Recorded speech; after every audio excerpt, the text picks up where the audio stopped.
Broadcasting live from the Business RadioX studios in Atlanta, Georgia, it's time for Atlanta Business Radio. Brought to you by OnPay. Built in Atlanta, OnPay is the top-rated payroll and HR software anywhere. Get 1 month free at onpay.com. Now, here's your host. Lee Cantor here, another episode of GSU ENI Radio, and I am so excited to be talking to my guest today, Amber Cleveland with Peace of Mind Popsicles, or Pom Pops. Welcome, Amber. Hi. I'm so excited about learning more about your operation. Tell us about Pom Pops. How are you serving folks? So we are an allergen, dye, and GMO-free brand of popsicles. We offer freedom of choice for kids. They can have anything in our brand if they have food sensitivities or allergies. And we offer no stress for parents. They don't have to ask about ingredients. They don't have to worry about reactions to foods. It's just inclusion and fun and freedom for the whole family. So what was the kind of genesis of this idea? How did it come about? Sure. So I am the mother of a child with food sensitivities and learning differences. So one day after tutoring, I decided to take her to Jenny's Ice Cream for a treat. And we walked up to the counter and I asked the cashier, do you have any options that are both gluten and dairy free? And she said, yeah, I have this one right here, and pointed to the one in front of her. And my daughter was livid. She said, I don't want that one. I want one of those. And pointed to the other 30 flavors behind the counter. And what should have been fun just turned into something really stressful. And I realized that, I'm not the only parent going through this. She's not the only kid going through this. There's just a lack of options for these kids and these families, and they're just underserved in public places.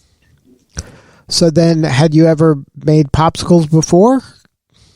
I had, actually. So my daughter was on a really specialized diet when she was little called the GAPS diet. And I'm actually a mental health therapist.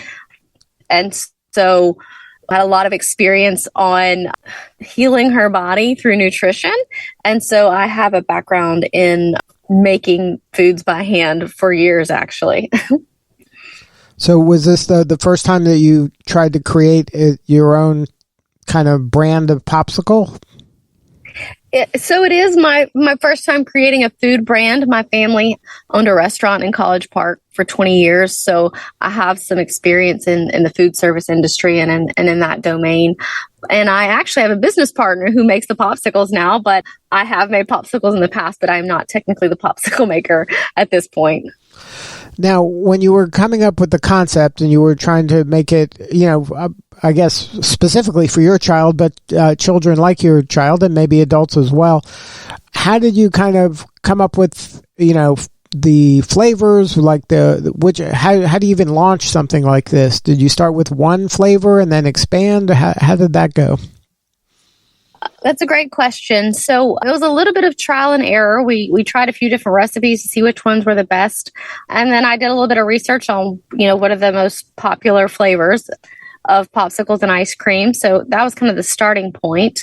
And in regard to, kind of getting them out there, we started selling in local farmers markets and really just started getting feedback from people and kind of tracking sales and seeing like what did we sell the most of, the least of, and, trying to figure out what was the most popular.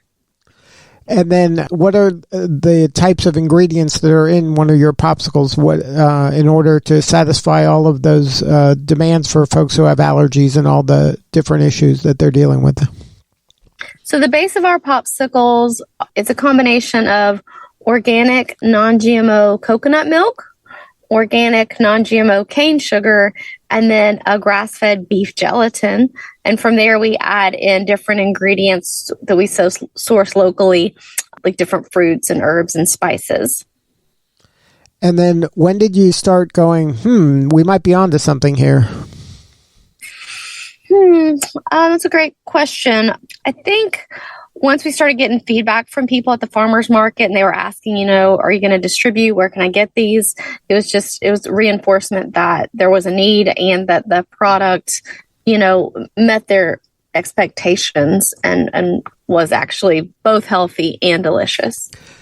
Now, none of the kind of the big players in the popsicle market, they're not going after this market at all, and you guys are the kind of for creating your own path in this space? To some degree, yes. There are, so like King of Pops is out there, and they do have some allergen-free options, but what differentiates us is that our entire brand is free of these things. So we offer something that they can't in terms of the exclusivity of the brand being entirely inclusive. We subtract the mental work for the parents, and that's not something they can offer unless they get rid of all of their regular popsicles, which is highly unlikely given that that's where the majority of their sales is going to be. And then, so you've been rolling this out primarily through, festivals and farmers markets? We have, that's been phase one of our sales, and that's where we have been, and we're currently moving into phase two, and we haven't solidified anything yet, but we're in discussions with 2 local health food stores to retail them by early winter. And then, how did you get involved with the Main Street Fund? How did that get on your radar? I actually was in the first cohort about 2.5 years ago, 2 years ago, 3 years ago. It's been a while. And for a lot of personal reasons, wasn't able to complete that project. But I had a great relationship with MK, the director, and he said, I understand what you're going through personally, and if you have another idea, you can always come back. And I had another idea, and I came back, and it just happened to work out this time, and everything lined up. And so that's kind of how I got into this cohort. Now, how have they helped you kind of get to a new level? What has their experience been for you to go through the program again? It's been great. So the funding has been tremendous, just to have money to work with for startup costs, doing, food. We have, for permitting and everything, we have a lease with a commercial kitchen. So it's been great to have the funding for that to help us get off the ground. And then also the mentorship. It's just been incredible. There's just so much that you don't know about what you don't know, and being able to rely on the expertise of the mentors in the program has been incredibly helpful. Now, can you explain to the listener why it's important to have a choice like this out there for folks? Like, why? Maybe explain the connection between the food and the body and brain of a young person, especially. Why it's important to have a brand like yours out there, serving not just folks with food sensitivities, but probably other people as well would benefit from this choice rather than one that doesn't do it the way you do it. Now, that is really my passion. When you asked me what the recipe was, all of the primary ingredients serve your health holistically, right? Children and adults, but especially in growing bodies and brains. The coconut milk is a healthy fat, and your brain is 70% fat. So automatically you're feeding your child's brain when they're eating coconut milk. The beef gelatin that I mentioned, that heals and seals your gut. So that's going to improve your GI function. And 90% of your serotonin and a lot of your other neurotransmitters are made in the gut. And then last but not least, the fruit and the herbs and the spices, they all contain phytochemicals and micronutrients, which boost your immune system. So not only are you not doing anything bad by avoiding the bad stuff, you're doing something really, really good. Every time your kid has one of these popsicles, it's actually building the foundation of health. Now, a lot of foods that are good for you don't taste that great. How do you make these things taste great? So, sorry, I keep coughing. So the cane sugar helps, right? A little bit of sweetness certainly appeals to most people. And also, Taylor, who actually makes our popsicles, she's an amazing chef. She's an amazing cook. Her background is in food and early childhood education. So she's very passionate about this. But she has a knack for bringing all these ingredients together in a way that just is really delicious. And then, so if people want to kind of get one and try them, is there a website? Like, how do people find out where you're at or where you'll be in a given week or weekend? So you can follow us on Instagram at piece.of.mind.pops. And all of our information is right there. We are working toward building a website, and we intend to eventually have direct-to-consumer sales that we can ship them directly. But prior to that, we'll be in some stores in the Atlanta area. And our lineup of where we're going to be at different farmers markets is also posted on our Instagram page. It's really an amazing story. Do you have any advice for other maybe moms out there that have figured out something for their kid that they might be sitting on a real business opportunity if they kind of maybe looked at it a little differently? Any advice for moms out there to take something that they've been doing at home and maybe at least make it available for others to see if it could be a business? Yeah, I think it's just talking to the other moms that you know and seeing if there's really a need for that. And then, there's something just really powerful in people wanting to help other people. And that's a huge motivation for us, as well as I know a lot of other kind of wellness businesses in the Atlanta area.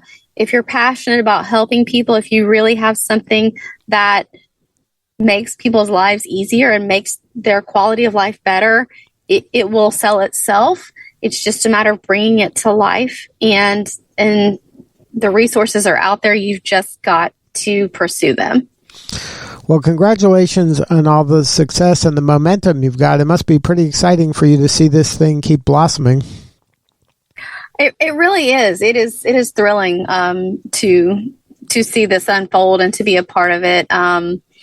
It is a passion that I have, and watching the progress that my child has made over time, I can only hope that other families experience the same thing. And if Peace of Mind Pops can be a part of that, it's really great. And then Instagram is the best place to find Peace of Mind Pops right now, and then they can find out where you're at in any given weekend.